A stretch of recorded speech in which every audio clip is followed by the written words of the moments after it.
Hello viewers, আসসালামু আলাইকুম। আশা করি সবাই ভালো আছেন ও সুস্থ আছেন। তো ভিউয়ার্স, আপনাদের সামনে আরও নতুন একটি ভিডিও নিয়ে আসলাম। আজকের ভিডিওতে কথা বলবো পিউরিসাল সিরাপ নিয়ে। আপনার বাচ্চার শরীরে কি কি সমস্যা দেখা দিলে এই সিরাপটি আপনার বাচ্চাকে খাওয়াবেন, অর্থাৎ এই পিউরিসাল সিরাপ আপনার বাচ্চার শরীরে কি কি কাজ করে থাকে এবং এই সিরাপটি কিভাবে খাওয়াবেন, কতদিন খাওয়াবেন, এই সিরাপের পার্শ্ব প্রতিক্রিয়া কী, সেই বিষয়টা আজকের ভিডিওতে তুলে ধরার চেষ্টা করব। আমি ডিপ্লোমা ডাক্তার মোহাম্মদ তারিক ইসলাম, মেডিসিন স্পেশালিস্ট। ভিউয়ার্স, চলুন আমরা মূল বিষয়ে কথা বলি। তো পিউরিসাল সিরাপের জেনেরিক বা গ্রুপ হচ্ছে লিবোসালবিউটামল। বাচ্চাদের কাশের জন্য এই সিরাপটি আমাদের দেশে খুবই জনপ্রিয় এবং পরিচিত। অনেক অভিভাবক আছেন যারা তাদের বাচ্চাদের কাশির জন্য এই সিরাপটি খাইয়ে থাকেন, কিন্তু তারা জানে না কোন কাশির জন্য এই সিরাপটি ভালো কাজ করে আর কোন কাশির জন্য ভালো কাজ করে না, এবং এটার পার্শ্ব প্রতিক্রিয়া আছে, সেই পার্শ্ব প্রতিক্রিয়া কিন্তু জানে না। তো ভিউয়ার্স, কোনো বিষয়ে ঠিকভাবে না জেনে সেটা খাওয়ানো একদম অনুচিত। তো আমরা চাই যে সবাই জানুন এবং বাচ্চাদেরকে খাওয়ান। তো ভিউয়ার্স, পিউরিসাল সিরাপটা মূলত আমাদের দেহে কিভাবে কাজ করে। আমরা যখন অনেক বেশি কাশি, তখন আমাদের শ্বাসনালীটা চিকন হয়ে যায়, সরু হয়ে যায়। তো মূলত শ্বাসনালীকে প্রসারণ করার জন্য কিন্তু এই সিরাপটা কাজ করে থাকে। আমি আবারও বলি, আমরা যখন কাশি তখন আমাদের শ্বাসনালীটা কিন্তু চিকন হয়ে যায় বা সরু হয়ে যায়। তখন এই সিরাপটা খাওয়ার পর সে চিকন শ্বাসনালীটা কিন্তু আবার প্রসারণ হওয়া শুরু করে, অর্থাৎ বড় হতে শুরু করে। তো ভিউয়ার্স, চিকন শ্বাসনালী যখন প্রসারণ হয়ে যাবে তখন কিন্তু কাশি অটোমেটিক্যালি কমে যায় এবং তার শ্বাস নিতে সুবিধা হয়। অনেক বেশি কাশি হলে শ্বাস নিতে অসুবিধা হয় বা শ্বাসকষ্ট হয়। তো এই পিউরিসাল সিরাপ শ্বাসকষ্ট কমিয়ে দেয়। কিভাবে কমায়? সরু শ্বাসনালী প্রসারণ করে দেয়, তখন শ্বাসকষ্ট অটোমেটিক্যালি কমে যায়। তো এখন আমি বলি যে আসলে আপনার বাচ্চার শরীরে কোন কোন সমস্যা দেখা দিলে এই পিউরিসাল সিরাপ আপনি আপনার বাচ্চাকে খাওয়াবেন। ভিউয়ার্স, আপনার বাচ্চার যদি অনেক বেশি কাশি হয় এবং কাশতে কাশতে তার শ্বাসকষ্ট হয়, শ্বাস নিতে সময় পায় না, এত দ্রুত শ্বাসকষ্ট হয় বা শ্বাস নেয়, তখন হচ্ছে আপনি এই পিউরিসাল সিরাপটি আপনার বাচ্চাকে খাওয়াবেন। আপনার বাচ্চার বুকের ভিতর যদি শব্দ হয়, গট গট বা অন্য কোনো শব্দ হয় যেটা বাইরে থেকে শোনা যায়, তখন আপনি এই সিরাপটি আপনার বাচ্চাকে খাওয়াবেন।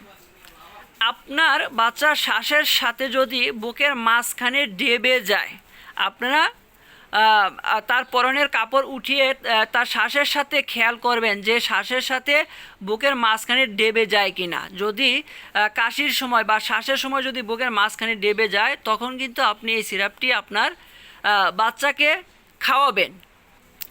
আপনার বাচ্চা যদি কাশতে কাশতে বমি করে দেয়, অনেক সময় কিন্তু বাচ্চারা কাশতে কাশতে বমি করে দেয়, সেই বমির সাথে কিন্তু শ্লেষ আসে বা কফ আসে, এটা খেয়াল করবেন। তো কাশির সময় যখন সে বমি করে দিবে, শ্লেষ আসবে, সেক্ষেত্রে কিন্তু আপনারা আপনার বাচ্চাকে এই সিরাপটি খাওয়াতে পারেন। এখন আমি বলবো যে এই সিরাপটি কোন কাশিতে খাওয়াবেন না। যদি আপনার বাচ্চার শুকনা কাশি হয়, তাহলে এই সিরাপটি খাওয়াবেন না। যদি আপনার বাচ্চার বুকে কোনো শব্দ না থাকে বা গড়গড় কোনো শব্দ না থাকে, তাহলে এই সিরাপটি খাওয়াবেন না। আপনার বাচ্চার কাশি যদি কম হয়, তাহলে এই সিরাপটি খাওয়াবেন না। আপনার বাচ্চার যদি শ্বাসকষ্ট না থাকে, নর্মাল কাশি থাকে, তাহলে এই সিরাপটি খাওয়াবেন না। যদি আপনার বাচ্চার শ্বাসের সাথে বুক ডেবে না যায়, তাহলে এই সিরাপটি আপনার বাচ্চাকে খাওয়াবেন না। আমি আবারও বলি ভিউয়ার্স, সব কাশিতেই এই পিউরিসাল সিরাপ খাওয়াবেন না, কারণ এটার বেশ পার্শ্ব প্রতিক্রিয়া রয়েছে। তো এখন আমি বলবো যে এই সিরাপের পার্শ্ব প্রতিক্রিয়া কী। ভিউয়ার্স, এই সিরাপের সব থেকে বেশি যে পার্শ্ব প্রতিক্রিয়া, সেটা হচ্ছে এই সিরাপ খাওয়ানোর পর পুরা শরীর কাঁপে, শরীরকে দুর্বল করে দেয়, নার্ভাস সিস্টেমকে একদম দুর্বল করে দেয়, অর্থাৎ বাচ্চারা দেখবেন যে তাদের হাত পা কাঁপা শুরু হয়েছে এবং বাচ্চারা নিস্তেজ হয়ে যায়, সে দুষ্টামি করা বন্ধ করে দেয়, খাবার খাওয়া বন্ধ করে দেয়। আমি আবারও বলি, এই সিরাপের সব থেকে বড় যে পার্শ্ব প্রতিক্রিয়া সেটা হচ্ছে পুরো শরীর কাঁপতে পারে, বিশেষ করে তার হাত পা কাঁপতে পারে, তার শরীরে ঝিমুনি চলে আসতে পারে, সে খাবার বন্ধ করে দিতে পারে, তার শরীর দুর্বল হয়ে যেতে পারে। তো ভিউয়ার্স, অবশ্যই খাওয়ানোর আগে শরীরটা জেনে নেবেন যে আসলে কোন কাশিতে এটা দরকার আর কোন কাশিতে এটা দরকার নেই। তো এখন আমি বলবো যে আসলে এই সিরাপটা কিভাবে খাওয়াবেন, অর্থাৎ বয়স অনুযায়ী কিভাবে খাওয়াবেন সেটা এখন আমি আপনাদের জানাবো। আপনার বাচ্চার বয়স যদি 6 মাস থেকে 1 বছর হয় তাহলে 1 ml করে দিনে 3 বার দিবেন। আপনার বাচ্চার বয়স যদি 2 বছর থেকে 3 বছর পর্যন্ত হয় তাহলে হাফ চামচ করে 3 বার দিবেন। বাচ্চার বয়স যদি 4 বছর থেকে 5 বছর পর্যন্ত হয় তাহলে পৌনে 1 চামচ করে 3 বার দিবেন। বাচ্চার বয়স যদি 6 বছর থেকে 7 বছর হয় তাহলে 1 চামচ করে 3 বার দিবেন। বাচ্চার বয়স যদি 8 বছর থেকে 9 বছর পর্যন্ত হয় তাহলে 1.5 চামচ করে 3 বার দিবেন। যদি 10 বছরের উপরে আপনার বাচ্চার বয়স হয় তাহলে 1.5 চামচ করে 3 বার দিবেন। তো ভিউয়ার্স, বাচ্চার বয়স অনুযায়ী ডোজ কম বেশি হবে, কিন্তু সবার ক্ষেত্রে দিনে 3 বেলা খাওয়াতে হয়। তো ভিউয়ার্স, যদি আপনাদের আরও কিছু জানার থাকে অবশ্যই কমেন্টে জানাবেন। সবাই ভালো থাকবেন, সুস্থ থাকবেন। যদি এই ভিডিও ভালো লাগে তাহলে অবশ্যই আমার এই চ্যানেল সাবস্ক্রাইব করে আমার পাশে থেকে সহযোগিতা করবেন। আসসালামু আলাইকুম।